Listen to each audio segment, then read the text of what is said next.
Truly, no good deed goes unpunished, because what they did with these Wicked movies, they made the first one extremely good and made me really, really, really want to see the second one, just for the second one to just be mediocre. Let's talk about it.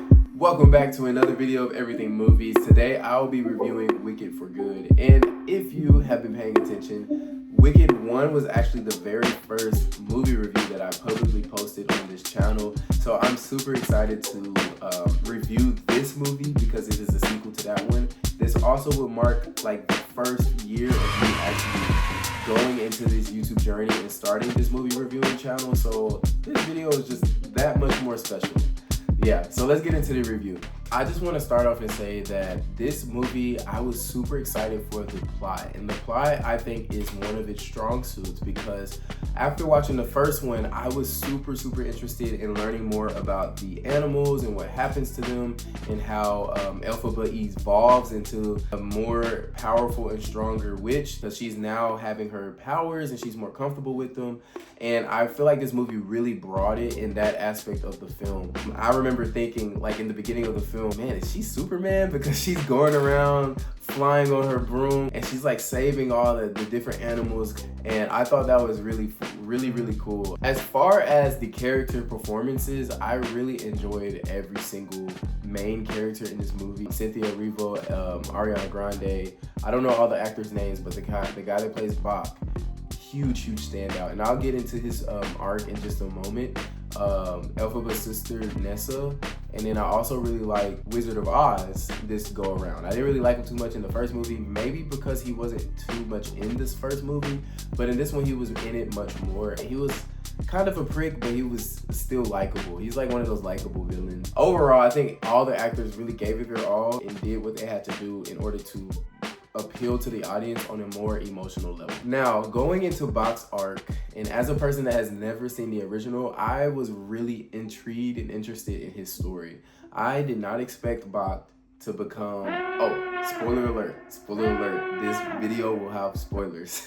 But I did not expect Bach to become the Tin Man from the original Wizard of Oz story. And I thought seeing him as a Monkshan person, and then him going through the realization of finding out that his girl, Nessa, the governor, she's now the governor in the story, she passes a law that says that none of this Monkshan people can leave Oz without, I guess, certain paperwork or whatever, but he is unaware of that. And actually, no, he knew that it was on the table to be passed, but Nessa passed it anyway. So this goes into Nessa and Bach's arc.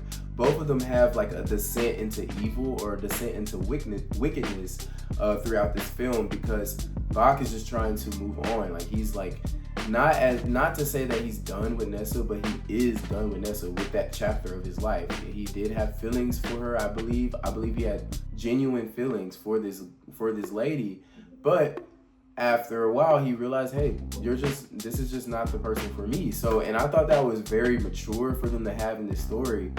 But Nessa was the only one that was not able to see it that way, and she was trying to hold him and keep him in her life. And I thought that was a very interesting part of the movie. Now, as far as Elphaba and Glenda's dynamic and their character arc, I really enjoyed it. I really more enjoyed Elphaba's aspect of the story. Like, she's obviously the main character and she obviously gets the better like writing, but I think Glenda, she needed some work. I do think that they did her character well, but it was just some things that I felt like that for the plot of the story, the writers kind of dumbed her down and made her be more manipulated just to advance the plot, in my opinion. I had a conversation with one of my friends before making this video, and she's seen the original play but kind of avoids like adaptations of things all the time. When I was expressing some of the things that happened in this movie, she was like, yeah, that didn't happen in the play.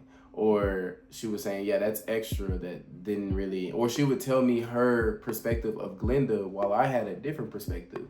And that made me realize that they added so much fluff into this movie for Glenda to the point where it really felt like we were talking about two different characters. And I think that's not really that good, because I liked Glenda in the first movie. You could just tell that she was trying to do nice things just to gain just to gain good reputation. And we all, I mean, like me as an audience, I understand that. Like that's a real thing. Like that's what people do. But by the end of that first film, I felt like she had grown from that, and she said she had realized like, hey, what I was doing in the past wasn't really that good. But now I understand why to actually be a good person.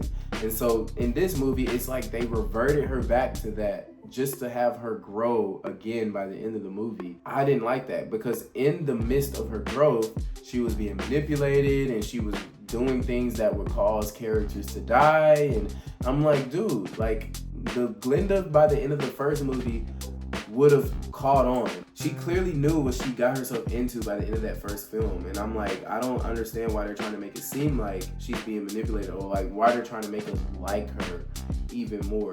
If anything, I liked her a lot by the end of the first movie, but less in this movie. And that's not pretty good to say.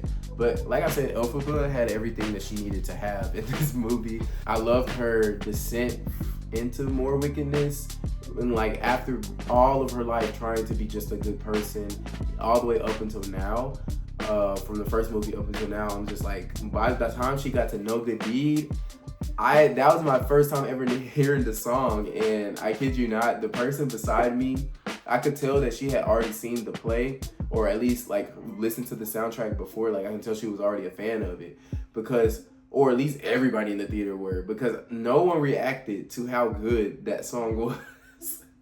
Like I was the only one that was like, oh my God, like, man, like that was really good. I'm over here clapping by the end of it, and then the lady beside me is like chuckling because she's like laughing at my reaction of the song. So that's when I knew, like, I'm glad that I was able to experience it for my first time in the theater. And I will say that was a driving force for me to get through this movie, because now we're going to get into the bad of this film. So like I said, there is too much Glenda going on in this film. Like she got a lot of extra scenes that I felt like was unnecessary, and it kind of downgraded her character in a way. By the time we get to the end of the movie, like it was cool, but like for her to see her be a new person and a better version of herself, but it just was not, it didn't win me over. Like I'm not gonna lie, it did not win me over as an audience. There was one thing at the very, very end where they kind of like hinted at the fact that Glenda might be magical or be like a magic wielder.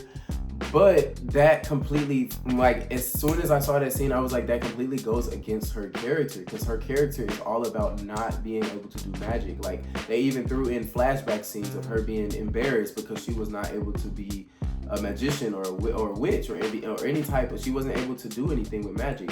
So her growing up and trying to seek attention and trying to be that fake wizard or that fake person for somebody, trying to just people please, was part of her character. By the end of the film, I get it, but at the same time, it goes against what they had already established for her as a character, and I think that wasn't something they should have added. But I don't want to stay too long on Glenda. I've already expressed how much I don't like what they did with her, but some things that I did write down was that the feeling of this movie, the reason why I feel like the first movie is so much better than the second one is because the first movie felt more like a play and more like a Broadway musical.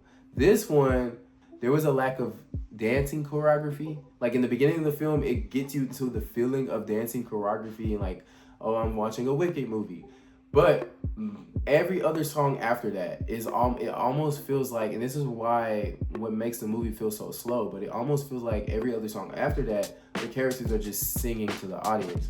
And that's not what I come to see musicals for. Especially if it's a musical based off of a Broadway play, I would like to see the theatrics. I would like to see dancers, the choreography, the lights, the costumes, the color. Another thing that I really don't like in this film is Fiyeroooo's character, the way that they dealt with him. And I don't really believe that his love for Elphaba was that believable, you know? Fiyeroooo, I get it. Like in the first movie, he was a completely different character. He was arrogant, he was careless, he was the prince that everyone adored and everyone wanted to be with.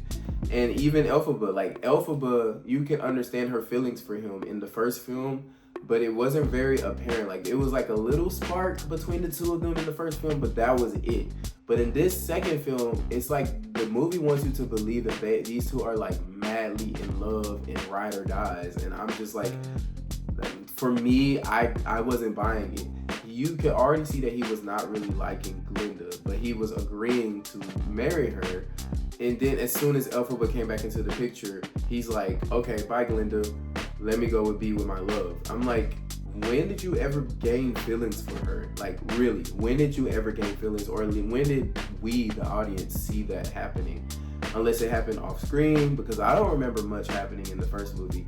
Granted, I'm not one of those people that went and dissected the first movie like most people did on the internet. I just don't remember Fiyeroooooo having that much attraction or love towards Elphaba, you know? Overall, I think this movie I give this movie a good 6, but if it wasn't for my love for musicals, it would probably be a little bit lower, around the 5 range. But yeah, I truly believe that this movie should have been one. Like, part 1 and part 2 should have just been all one. They should have cut out a lot of the extra stuff. Like, adding in the scenes for Bach, adding in the scenes for Nessa, you know, all of that was good. Like, I think more of the dramatic stuff, more of the stuff that actually applies to the plot, that was great. Because they have to realize, you're not making a movie.